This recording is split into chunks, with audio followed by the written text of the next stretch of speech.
तो बोटातला कोणा पाठीमागे जाऊन बसायचा आणि इथून गेल्यानंतर बाहेर भरपूर ठिकाणी सूत्रसंचलन असते प्रवचनाच्या माध्यमातून तो गोळा निघून गेला होता, सापडत नव्हता. पण आज परत उभा या ठिकाणी सांगायचं म्हणजे या ठिकाणी जो माणूस बोलतो तो भारतातल्या कुठल्याही स्टेजवर बोलू शकतो हे आज असं माणूस आहे. आज या मुलीचा कौतुक करावा थोडा आहे. आपले विचार त्या ठिकाणी व्यक्त केलेले आहेत. यानंतर आपले पुढील विचार मिळणार आहेत आमचे ज्येष्ठ गुरुबंधू परमपूज्य आदरणीय श्री सातवपुरी दादाजी महानुभाव दादांना विनंती आपले विचार या ठिकाणी दादांच्या काळाच्या गजरामध्ये स्वागत.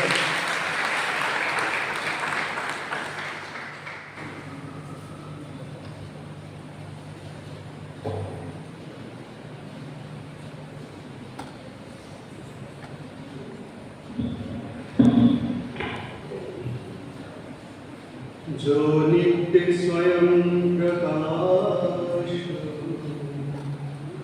तेथे बोलावया देवा कैच पैसो तुझी माया शक्तीचा डोळला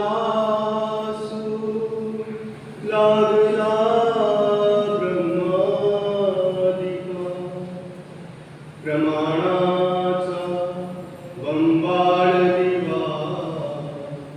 न देखे वेदांचा मांदी मेळा आगमा नाही रिगावा तुझा स्वरूपी तुझा करावया प्रकाशू योग शास्त्र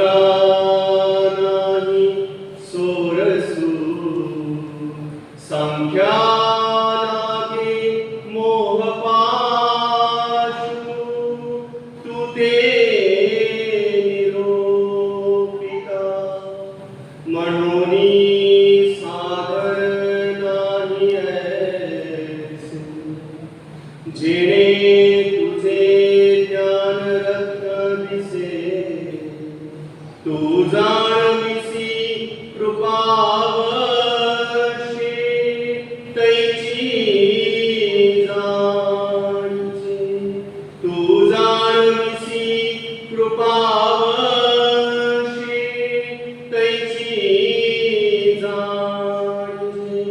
सर्वज्ञ श्री चक्रधर संवत्सरपासून आपली परंपरा चालत आलेली आहे. शुक्रवारचा दिवस असला की श्रद्धा तर प्रभूचा त्याचे काळ असलाच पाहिजे. श्रद्धा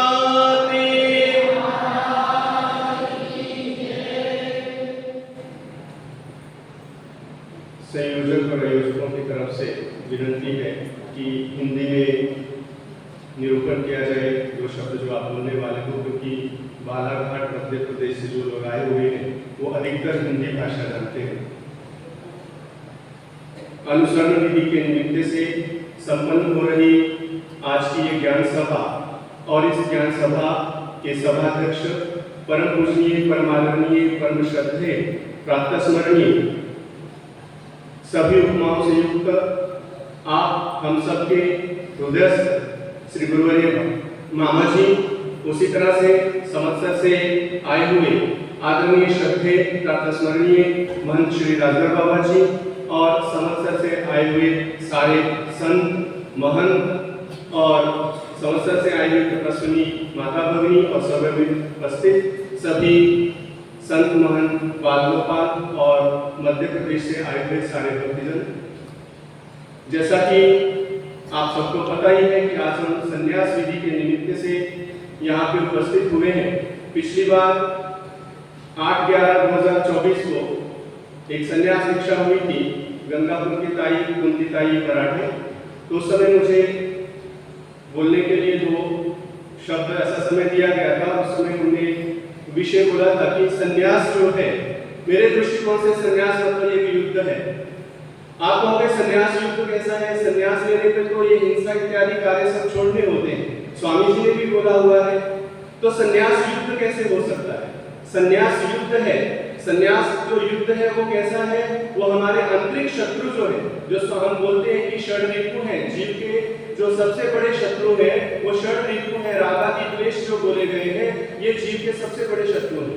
इन शत्रुओं को परास्त करना और उनको परास्त करने के लिए जो हम हर रोज उनके साथ अपने अध्यात्म तत्व ज्ञान की मदद से जो उनको हम हराने का प्रयत्न करते हैं, ये युद्ध है।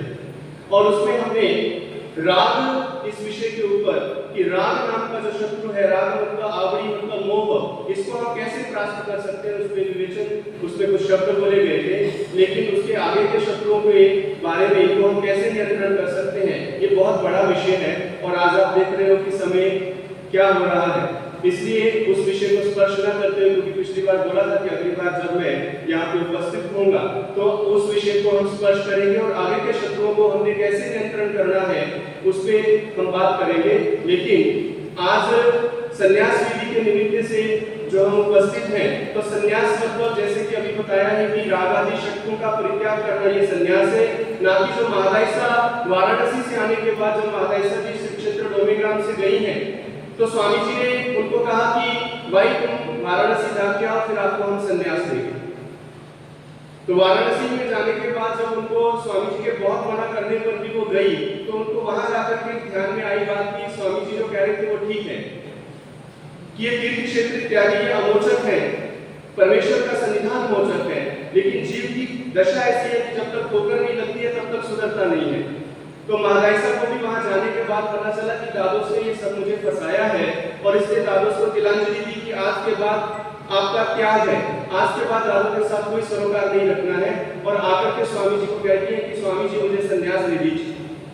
स्वामी जी कहते हैं भाई संन्यास मतलब अन्य सन्यासियों की तरह कमर इतने पानी में खड़े होकर के दोनों हाथ ऊपर करके संन्यास को हम कहना मतलब संन्यास हो गया, या काले भगवे कपड़े डालना मतलब संन्यास है, ये संन्यास नहीं है, एक उपरोक्त संन्यास है, या हम इसको दीक्षा विधि कह सकते हैं। दीक्षा विधि मतलब ये जो बाहर हमारे ऊपर संस्कार किए जाते हैं, ये दीक्षा है। लेकिन संन्यास इसके भी आगे है। संन्यास मतलब अपने जो रागादि शटक है, राग है, द्वेष है, काम है, क्रोध है, मद मत्सर है, इनके ऊपर हमें नियंत्रण प्राप्त करना है, इनको नाश करना है, ये वास्तविक संन्यास है, जो कि हमारे स्वामी जी को अभिप्रेत है। और उस संन्यास को प्राप्त करने के लिए हमें अपना जो सर्वस्व समर्पण करना है, तन मन धन समर्पण करना है, वो बड़े ही श्रद्धा भाव से समर्पण करना चाहिए। और जब वो हम अंतर भाव से समर्पित करते हैं तभी तो परमेश्वर उसे स्वीकार करते हैं। कितने भी बड़े बड़े पदार्थों का हम परमेश्वर को समर्पण करें तो पदार्थ परमेश्वर को स्वीकार होंगे, ऐसा जरूरी नहीं है।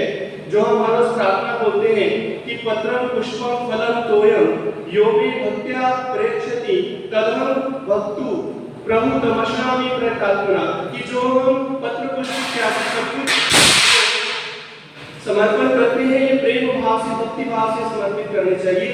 अगर किसी हम बड़े पदार्थ को भी समर्पित करते हैं लेकिन उसके अंदर अगर हमारे अंदर अहंकार है तो परमेश्वर स्वीकार नहीं करते हैं। बात है द्वापर युग की, श्री कृष्ण महाराज की 1008 रानियां हैं और उसमें से 8 जो है वो पट रानियां हैं और उसमें से एक है सत्यभामा।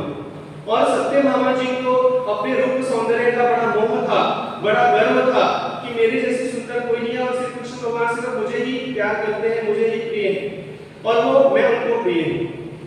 एक बार नारद जी आए तो उन्होंने कहा कि नारद जी, मेरी इच्छा है कि अगले जन्म में भी श्री कृष्ण भगवान मेरे पति रूप में प्राप्त हो। तो नारद जी ही है। उन्होंने कहा ठीक है, आपकी जो सबसे प्रिय वस्तु है वो मुझे दे दो, क्योंकि शास्त्रों का ऐसा विधान है कि अगर हम किसी प्रिय वस्तु का दान करते हैं तो अगले जन्म में वो हमें मिलती है। तो उन्होंने कहा मुझे तो सबसे प्रिय कृष्ण है, तो संकल्प दीजिए। तो उन्होंने संकल्प दे दिया श्री कृष्ण भगवान जी का कि आज से श्री कृष्ण भगवान जी को मैं आपके अर्पण करती हूँ। अब नारद जी श्री कृष्ण भगवान जी को ले जाने लगे तो बाकी की जो पटरानियां थी, बाकी की रानियां थी, उन्होंने रोक दिया किनको कहां ले जा रहे हो। उन्होंने कहा कि सत्यभामा ने इनका संकल्प दे दिया है, आज से श्री कृष्ण मेरे हैं। तो ऐसे कैसे हो सकता है? हम 1008 रानियां हैं, इसके क्या अकेले श्री कृष्ण हैं, हम जाने नहीं देंगे। वो कहते ऐसा हो नहीं सकता है क्योंकि इसने दान कर दिया है।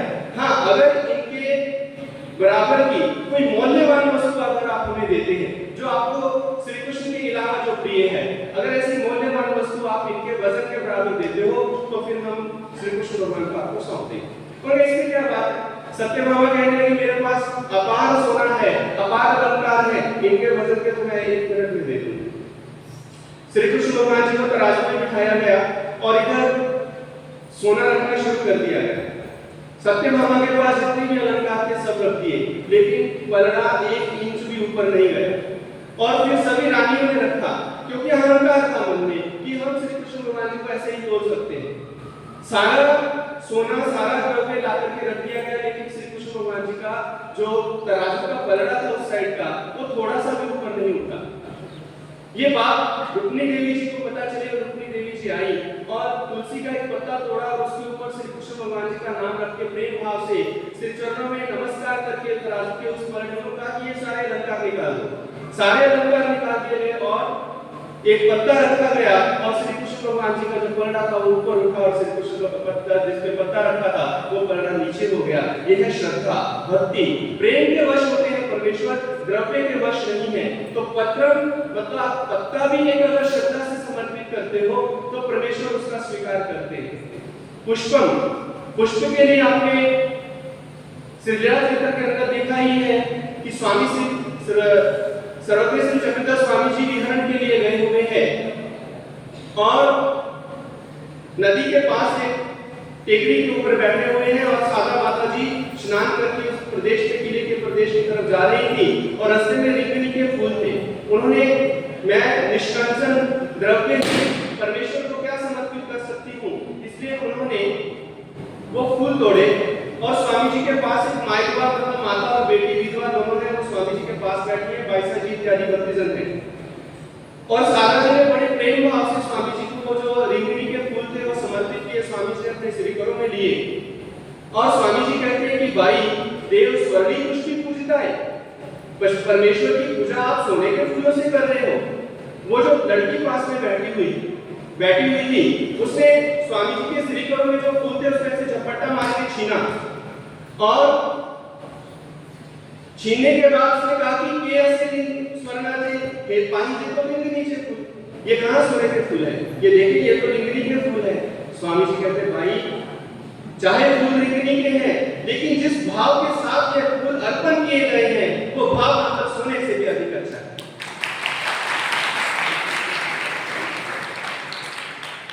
अगर आप प्रेम भाव से फूल भी समर्पित करते हैं परमेश्वर को तो परमेश्वर उसे स्वर्ण की तरह स्वीकार करते हैं।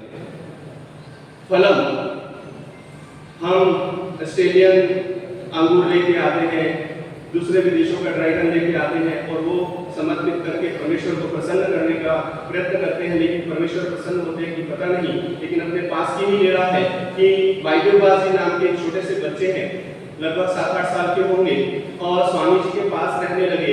एक दिन वो घूमने के लिए खेतों में गए तो वहां पे देखा कि पेड़ नीचे गिरे हुए थे, तो मन में भाव आया कि स्वामी जी के लिए मीठे मीठे बेर लेके जाएं।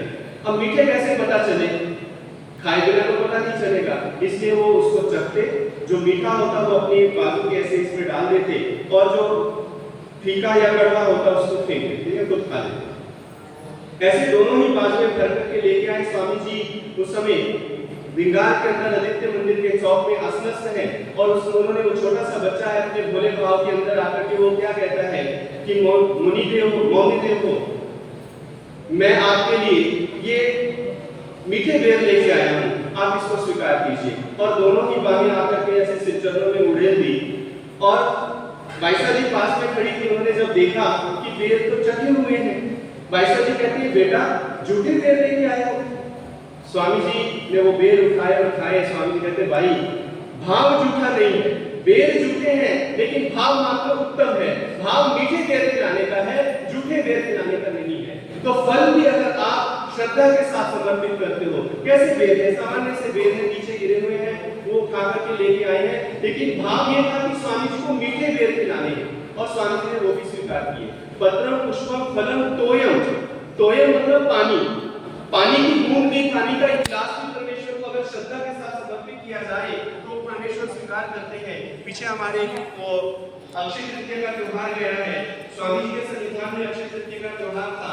स्वामी जी डोमेना में राजमठ के अंदर बैठे हुए हैं और लघु वैष्णव नाम की भक्तानी है, वो स्वामी जी को अक्षय तृतीया के दिन एक बड़ी सी नई घाघर, उसके अंदर पानी, फल और या साइड लगेगा ऐसे। पदार्थ होते हैं, उसके निमित्त से दिए जाते हैं, वो सब लेके आती है और वो समर्पित करती है।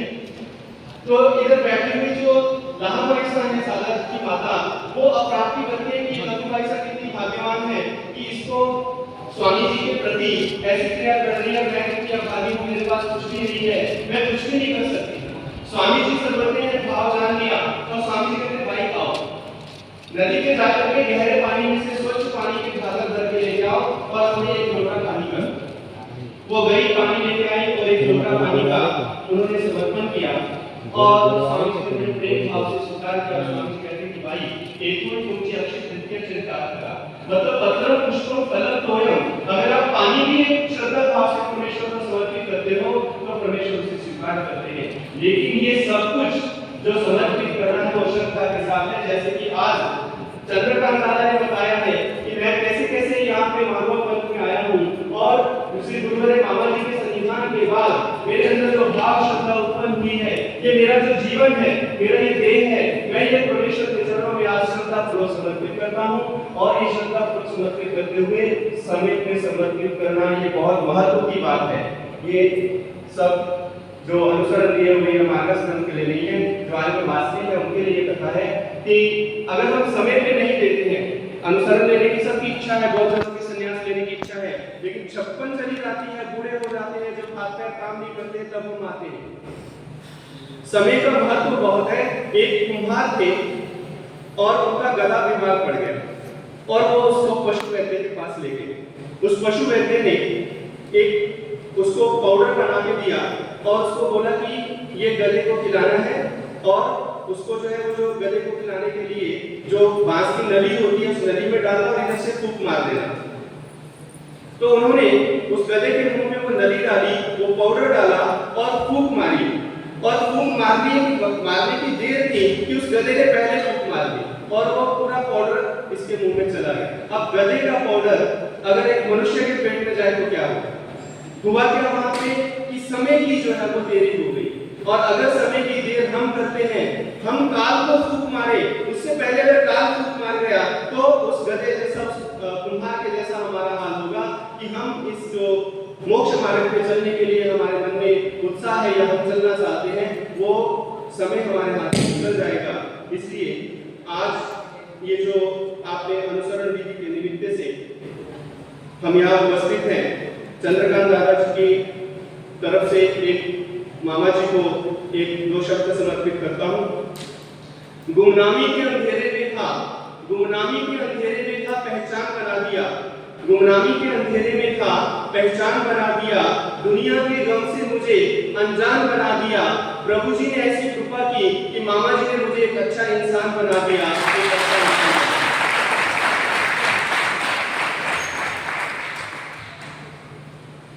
अनुसरण दिन के निमित्त से चंद्रकांत दादा इनके लिए शुभेच्छा व्यक्त करता हूँ।